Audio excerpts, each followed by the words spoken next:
अच्छा, कल तो हमने पढ़ा था फोर साइडेड स्क्वायर्स के बारे में। किस तरह वो हमारे पास रेक्टेंगल्स हैं और स्क्वायर्स हैं, और किस तरह उन स्क्वायर्स और रेक्टेंगल्स में भी हमारे पास किस्में हैं, रोम्बस और पैरेललोग्राम।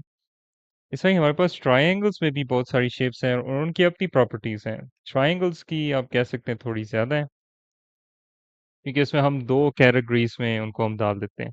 ठीक है, जो पहली हमारी पास कैटेगरी है वो स्क्वायर की तरह है। ठीक है, और उसमें एंगल्स जो है हमारे सारे इक्वल होते हैं और साइड्स हमारी सारी इक्वल होती हैं, जिस तरह हमने स्क्वायर्स में बात की थी। ठीक है, तो कहने का मकसद है कि अगर आपके पास कोई भी ट्रायंगल है जिसकी सारी साइड्स इक्वल हैं, ठीक है, ठीक है, सारी साइड्स आपकी, ये मैं दो लाइंस इसलिए ये ला रहा हूँ ना इंडिकेट करने के लिए, ये एक्चुअली इन सारों की लेंथ इक्वल है। सही हो गया? ये चलें, अगर आपके बुक में दिया हुआ है वो सिंगल लाइन दी हुई है उन्होंने, बात एक ही है। तो और इसमें भी कोई एंगल होगा। ठीक है, कहने का मकसद है ये कोई भी एंगल हो सकता है। ठीक है, तो लेट्स से अगर हमारे पास 60 डिग्री एंगल है, ठीक है, तो ये वाली साइड भी 60 डिग्री एंगल होगी। ठीक है, और ये वाली साइड भी 60 डिग्री एंगल होगा। और इस ट्राइंगल को हम कहते हैं इक्विलैटरल ट्राइंगल। ठीक है, मतलब नाम से ही आपको पता चल जाता है इक्वल, इक्वल, बस वो थोड़ी स्पेलिंग थोड़ा फर्क है, इक्वल की जगह इक्वल है, इक्विलैटरल। ठीक है, ट्राइंगल बेसिकली। इसी तरह आपके पास एक और शेप आ जाती है। ठीक है, और इस टाइम हम क्या कर रहे हैं कि हमारे पास दो साइड्स है ना, उनकी लंबी मतलब उनकी लेंथ सेम है। ठीक है, मगर एक जो है वो उसकी कम है। मतलब एक एक डिफरेंट है लेंथ और दो सेम है, कहने का मकसद है। और जो दो सेम है वो एक दूसरे के आमने सामने, ठीक है, एक दूसरे के अपोजिट हैं, आप कह रहे हैं। सही है। In other words, let's say अगर एक ये वाली लेंथ हमने लंबी कर दी और एक ये वाली लेंथ हमने कर दी, ठीक है, और नीचे वाली हमने वही रखी, मतलब इसी शेप को आप ले लें, सिर्फ ये वाली लेंथ और ये वाली लेंथ जो है ना लंबी कर दें, तो आपके पास आ जाती है आइसोसेलेस ट्राइंगल। ठीक है, इसको हम कहते हैं iso, S E L E S, isosceles triangle. अच्छा, इसकी अपनी एक प्रॉपर्टीज हैं। पहले तो हम लाइन डाल देते हैं इंडिकेट करने के लिए, ये दो लेंथ इक्वल हैं और ये नीचे वाली जो है वो डिफरेंट है।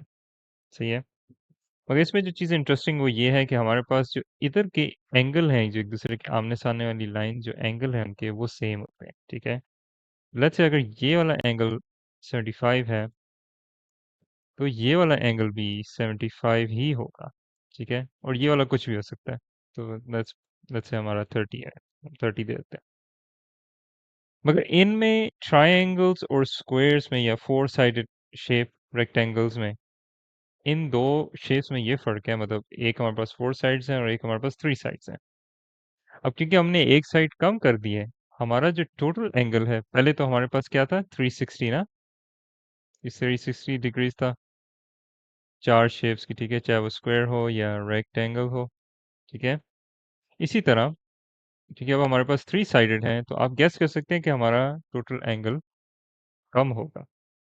तो इन दिस केस ट्राइंगल्स के लिए आप total angle 120 degree add up करेंगे। ठीक है, तो कहने का मकसद है कि तीनों साइडेड के आप जब एंगल लेंगे तो आपके हमेशा जो टोटल है वो 180 आएगा। और जिस तरह हमने पहले अननोन एंगल्स मालूम किए थे, आपने इसी तरह इनको भी अननोन फाइंड करने। ठीक है, मिसाल के तौर पे अगर आपको एक लैटरल ट्राइंगल दी हुई है, ठीक है, और आपको कह दें कि एक उन्होंने एंगल प्रोवाइड किया हो, ठीक है, एक एंगल, तो आपको पता है कि ये सारे होंगे, अगर ये 60 है तो ये भी 60 होगा, ये भी 60 होगा, क्योंकि सारे एंगल इक्वल होते हैं। तो इधर आपको ऐसा कोई कैलकुलेशन करने की जरूरत नहीं है। मगर आइसोसेलेस में वो ये कर सकते हैं, उसमें ये 30 हटा सकते हैं। ठीक है, अ, हाँ, एक तरीका तो ये कि वो 30 हटा देंगे। ठीक है, और इवन आपको 75 भी हटा सकते हैं। ठीक है, और आपको कह देंगे आप इसको मालूम करें। ठीक है, तो इसको आप उसी तरह अलजेब्रा की फैशन में डाल देना आपने। ठीक है, मसलन ये भी एक एक्स होगी हमारे पास, ठीक है, और ये भी एक्स होगी, ठीक है। अब इसको तो हम एग्जैक्टली एस एक्स नहीं कह सकते, क्योंकि हमें पता है कि अगर इधर 75 है आइसोसेलेस में, उसके अपोजिट भी 75 ही होगी, तो ये भी 75 है। जो अननोन रह जाता है फिलहाल वो हमारे पास ये वाली ट्राइंगल, जो जो एक दूसरे के आमने सामने नहीं है, ठीक है। या आप कह सकते हैं जो फेस कर रही है, जो छोटी वाली नीचे बेस वाली लेंथ के, ठीक है, उसको हम मालूम कर सकते हैं। तो तरीका तो वही है, 180 आपके पास टोटल है, ठीक है। अगेन आप इसको, मैं तो वैसे पहले 360 पहले लिख के इक्वल करके मैं बनाता आ रहा हूँ, आप इस तरह भी इवन डाल सकते हैं। मिसाल के तौर पे हमें पता है एक्स, एक तो एक्स हमने मालूम करनी है, एडेड बाय मतलब सारों का सम है ना, सारी एंगल्स का सम मिलाकर आपको 180 बनता है, तो हम उसको इक्वेशन के तौर पे लिखते हैं कि हम एक को मालूम करें, एक साइड को। 12 75 एक साइड है हमारे पास, ठीक है, और दूसरी जो 75 हमने निकाली है इक्वल्स टू 180, ठीक हो गया। इसको आप अगेन कैलकुलेटर में डाल दें तो आपके पास आ जाता है 75 प्लस 75 150, ठीक हो गया। तो x प्लस 150, ठीक है, इक्वल्स 180। अगेन इसको मज़ीद सॉल्व करते हैं, तो मैं इसको ज़रा ऊपर कर देता हूँ, मुझे लगता है आगे शायद पूरा ना आए। तो आपको पता है हम इसको यहाँ सब्ट्रैक्ट कर देंगे 150 को, ठीक है, यहाँ कट जाएगा। और फिर यहाँ हम उसको इधर भी सब्ट्रैक्ट कर देंगे 150 को, तो हमारा जो अलबत्ता जो रिज़ल्ट आया है, ठीक है, 180 माइनस 150 हो जाता है 30 डिग्रीज, ठीक है। अगेन वो जो मैंने इसको पहले 30 दिया था, ठीक है, वो आपका निकल आए। तो इस तरह आप एक अननोन मालूम कर सकते हैं। तो कहने का मकसद है आपको प्रॉपर्टीज का पता होना, बाकी सारी चीज खुद ही ऑटोमेटिकली आपको समझ आ जाती है। ठीक हो गया।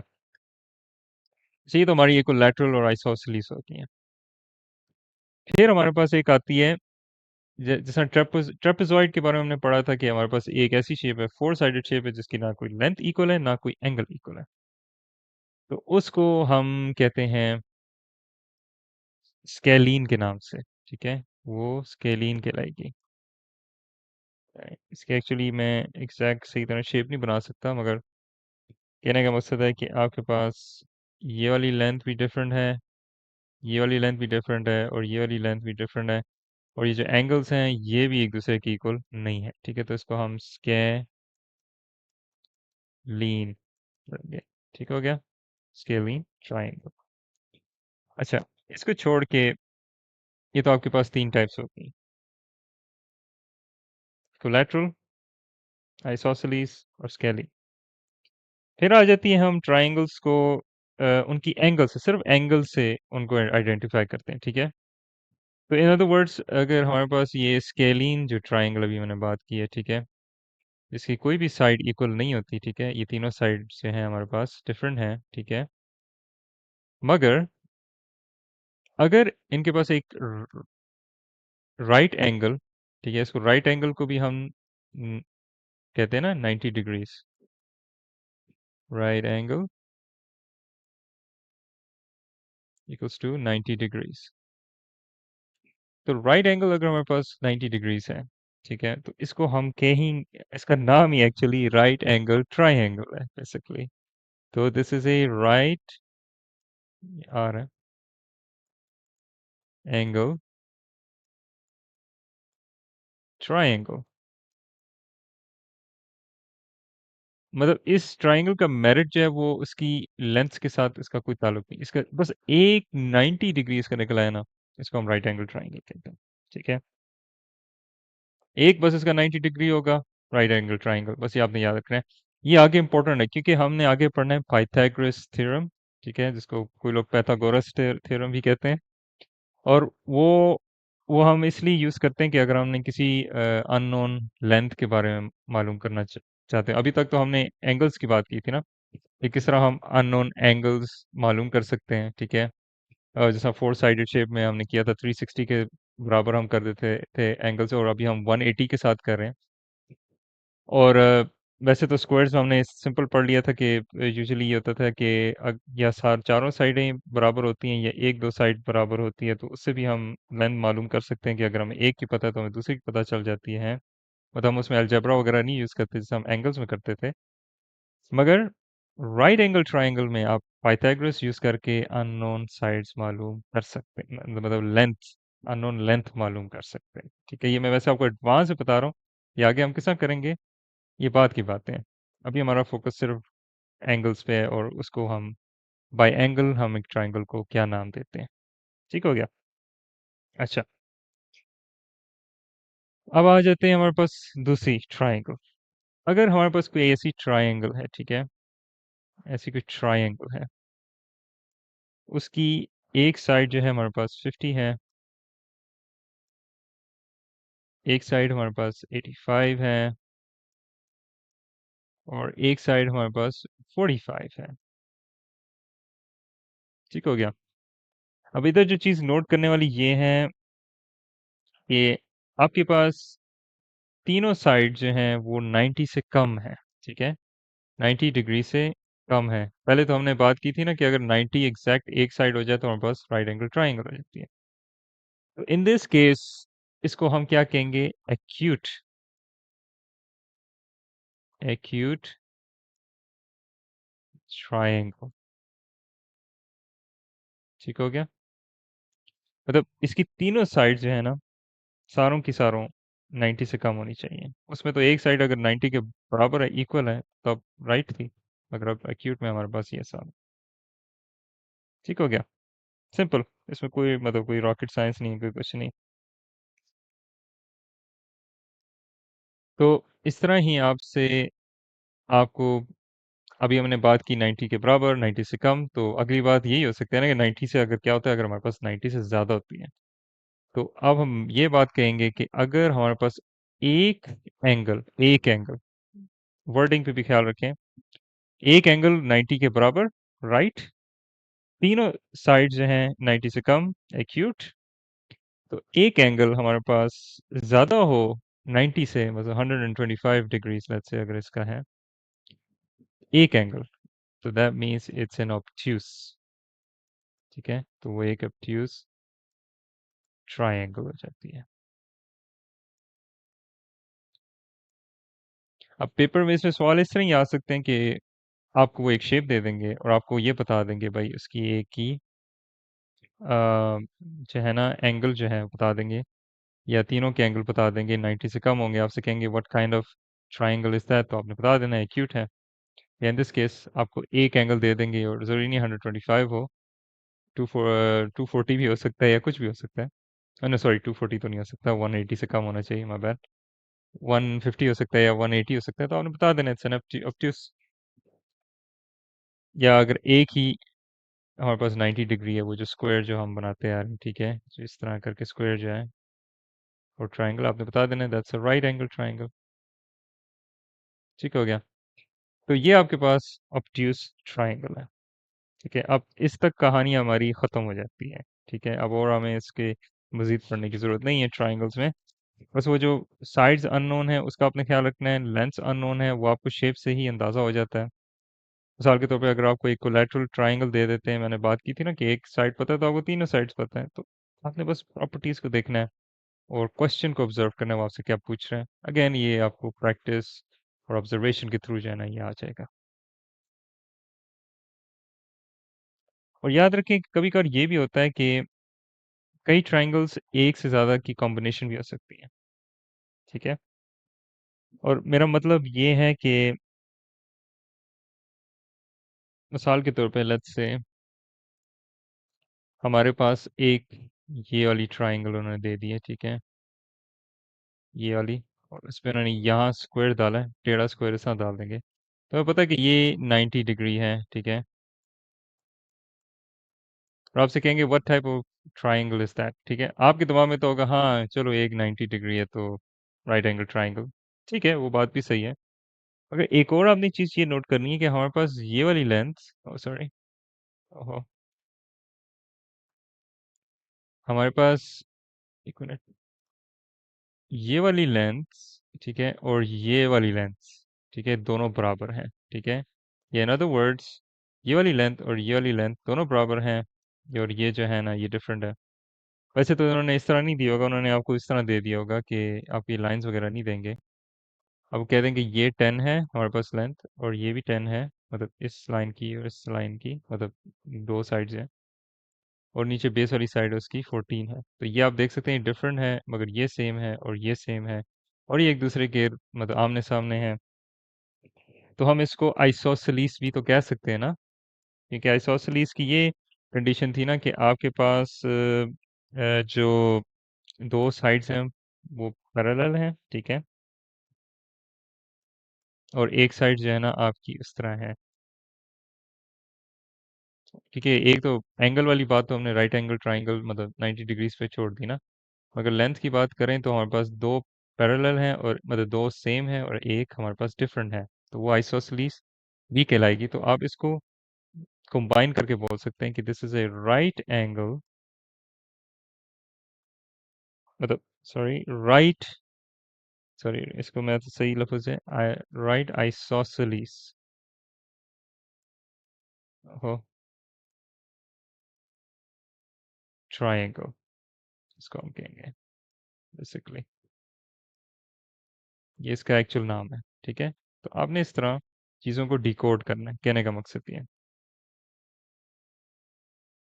अच्छा, अगेन इसमें वर्ड प्रॉब्लम्स भी आ सकते हैं आपके पास, सारी बात है, वर्ड प्रॉब्लम्स तो आपको आते हैं जीडी में, तो इसमें घबराने की ज़रूरत नहीं है। अ, इसमें हमें ये बता सकते हैं, अगेन हो सकता है कभी कभार वो आपको शेप ही ना दें, ठीक है, और आपको बस बातें बताएं। मिसाल के तौर पे इन्होंने बोला है कि हमारे पास वी हैव एन एंगल, ठीक है, A measures 55 and B measures 100, what is the measurement of angle C. ठीक है, और इधर हमें ट्राइंगल की बात कर रहे हैं, मैं जो इधर जो चीज़ ऐड नहीं कर पाया वर्डिंग में, क्योंकि वो सिंबल इधर मुझसे टाइप नहीं हो रहे थे, वो बेसिकली इस तरह आपको दिया था ए बी सी। ठीक है, इस तरह करके, तो ये इंडिकेट करता है कि हमारे पास एक ट्राइंगल है ए बी सी, और उसके ये इसके एंगल्स हैं, एंगल ए, एंगल बी और एंगल सी, वो हमसे मालूम करना चाह रहे हैं। ठीक हो गया, मतलब ये साइंस वो यूज़ करते हैं, वो मुझसे टाइप नहीं हो रहे थे।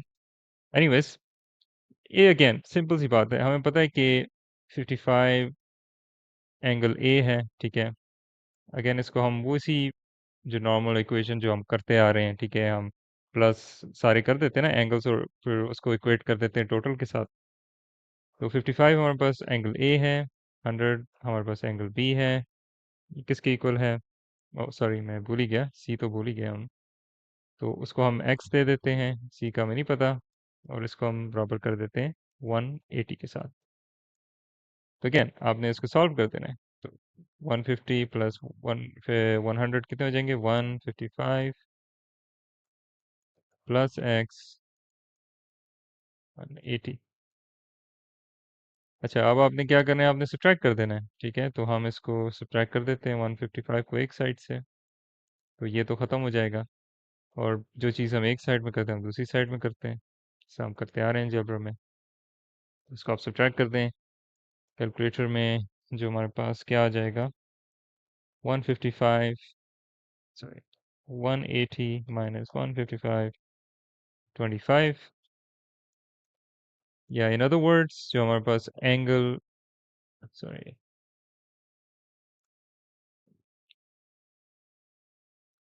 इस तरह ही होता है शायद, हाँ, तो एंगल सी जो है हमारे पास वो 25 डिग्री है। ठीक है, बेसिकली ये हम कहना चाह रहे हैं, तो ये आपका आंसर आ गया, बिल्कुल सिंपल। अच्छा, तो अब हम पाइथागोरस थ्योरम के बारे में बात करेंगे, जिसकी मैं बात कर रहा था। ठीक है, याद रखें ये तभी पॉसिबल हो सकते हैं जब हमारे पास राइट एंगल ट्राइंगल हो। ठीक है, मतलब कहने का मकसद है, या ऐसी ट्राइंगल हो हमारे पास, ठीक है, जिसके पास मतलब जो इसका जो एंगल है वो 90 डिग्री है, मतलब इस चौकोर से जो हम इंडिकेट करते हैं। ठीक है, वो इस तरह भी हो सकता है या इस तरह भी हो सकता है, बहरहाल जिस शक्ल में भी हो, बस एक इसका जो है ना 90 डिग्री होना चाहिए, तब ही हम दूसरी वाली साइड जो है ना मतलब इसकी जो लेंथ वगैरह सॉरी हम मालूम कर सकते हैं। ठीक है, तो कहने का मकसद ये है कि इसका एक बड़ा सिंपल सा अलजेब्रा वाला फॉर्मूला है, ठीक है। वो बेसिकली क्या है हमारे पास, आई होप इधर से फिट ही आ जाए। ए प्लस, ये आपने देखा होगा, a square plus b square equals c square. ठीक हो गया। तो पाइथागोरस थ्योरम में जब हम ट्राइंगल्स की बात करते हैं तो हमने उनको नाम भी दिए हुए हैं, ठीक है। हमारे पास ये जो सबसे लंबी लाइन होती है इसको हम हाइपोटेन्यूज कहते हैं, ठीक है। हाइपोटेन्यूज, ठीक हो गया।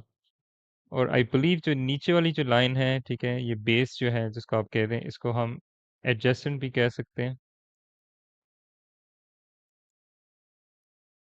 ठीक है। और इसको तो आप सिंपली ऑपोजिट कह दें, ठीक है। ऑपोजिट, आई थिंक यही स्पेलिंग है इसकी, ऑपोजिट की। मतलब ये इनके स्पेशल नाम होते हैं, ठीक है। अगर हमारा फोकस ये है कि हम इसको यूज करते हैं अननोन लेंथ मालूम करने के लिए, और इसमें अक्सर हमारे पास रियल लाइफ एग्जांपल्स भी दी होती हैं, ठीक है। तो कहने का मकसद है कि हमारे पास कोई भी यहाँ 4 हो सकती है लेंथ, और यहाँ 5 हो सकती है, और हमें सी से मतलब हाइपोटेन्यूज मालूम करना, हमसे कहें कि भाई आप हाइपोटेन्यूज मालूम करें, ठीक है। बेसिकली जो सी लेटर जो है वो आपकी जो सबसे लंबी लेंथ है हाइपोटेन्यूज उसको रिप्रेजेंट करता है। और ए प्लस बी जो है वो इंटरचेंजेबल है, मतलब उधर आप कोई मैटर नहीं करता कि आप मसलन अगर इधर मैंने 4 ऑपोजिट को दे दिए और 5 एडजेसेंट को दे दिए, सॉरी ज़रा मिस बन गया, तो आप इसको 4 स्क्वायर, ठीक है, 5 स्क्वायर डालें, या फिर कोई मैटर नहीं करता, या आप इसको एक मैं इधर लिख देता हूँ, 5 स्क्वायर प्लस 4 स्क्वायर डाल दें, कोई मैटर नहीं करता, इसकी लोकेशन का कोई मैटर नहीं करता, मगर जो चीज़ मैटर करती है वो आपकी लंबी वाली लेंथ है। उसका ख्याल रखना है कि उसको जब आप मालूम कर रहे होंगे तो आपने उसको सी स्क्वायर लिख देना है, अदरवाइज आपको भी वो थोड़ी बहुत चेंजेस करनी पड़ेंगी जैसे हम अलजेब्रा में करते आ रहे हैं। मतलब नहीं, जो हम एक्स को आगे पीछे कर देते हैं, मिसाल के तौर पे अगर लेट्स से हमें उन्होंने 8 दे दी थी हाइपोटेन्यूज, और हमें एक उन्होंने ना दी हो, ठीक है, मतलब बी भी हो सकता है या ए भी हो सकता है इन दिस केस, मतलब एडजेसेंट या अपोजिट हो सकता है। तो आप उसको कोई भी लेटर दे दें, चलें हम बी स्क्वायर दे देते हैं, ठीक है। और इसको आप मटा के आप इसको 8 स्क्वायर कर देंगे, ठीक है। और वो जो पेडमैस का जो रूल है, या पेमडास, सॉरी हमने पेमडास पढ़ा था, हाँ एक्चुअली हाँ, पेमडास का जो रूल है कि हम पावर्स को पहले डील करते हैं, तो इन दिस केस आप क्या कर सकते हैं, आप स्क्वायर ले लें, 25 आ जाएगा, 5 5 25 प्लस बी स्क्वायर, जाहिर बात है वेरिएबल है इसका तो हम कुछ कर नहीं सकते, तो हम इसको इस तरह ही लिख देंगे। और इसी तरह 8 का हम स्क्वायर ले लेंगे, ठीक है, हमारे पास क्या आ जाता है, 64, ठीक है। और इसी तरह जैसा हम अलजेब्रा में आ रहे हैं, करते आ रहे हैं, इसको हम सब्ट्रैक्ट कर देंगे 25 को इधर से, या मैं सब्ट्रैक्ट का साइन डाल देता हूँ, खत्म हो गया। और इधर भी हम सब्ट्रैक्ट कर देंगे 25 के साथ, सॉरी जगह नहीं है। तो B square equals 64 minus 25, 64 minus 25, बस आ जाता है 39, ठीक है। तो इस स्क्वायर को हटाने के लिए हम स्क्वायर रूट लेंगे, ये आपके लिए एक नई चीज़ होगी। तो स्क्वायर रूट हम इधर भी लेंगे तो स्क्वायर रूट हम यहाँ भी लेंगे। तो अगर हम स्क्वायर रूट लेते हैं 39 का, तो हमारे पास क्या आंसर आता है, तो 39 ही आता है, तो इसको हम एज इट इज़ ही छोड़ देंगे, मतलब और कुछ करने की ज़रूरत नहीं है। हाँ, वो डेसिमल वाला फंक्शन आप यूज़ कर सकते हैं, वो आपको मतलब इस तरह पॉइंट्स में दे देगा, 6.24, यही बेसिकली लेंथ है इसकी। ये आप अपने कैलकुलेटर में देख सकते हैं कि कौन सा फंक्शन है। मतलब जब असल में मसला है ना, ऑड नंबर्स हमारे लिए मसला करते हैं, जैसे हमारे पास नेगेटिव नंबर्स मसला करते आ रहे हैं।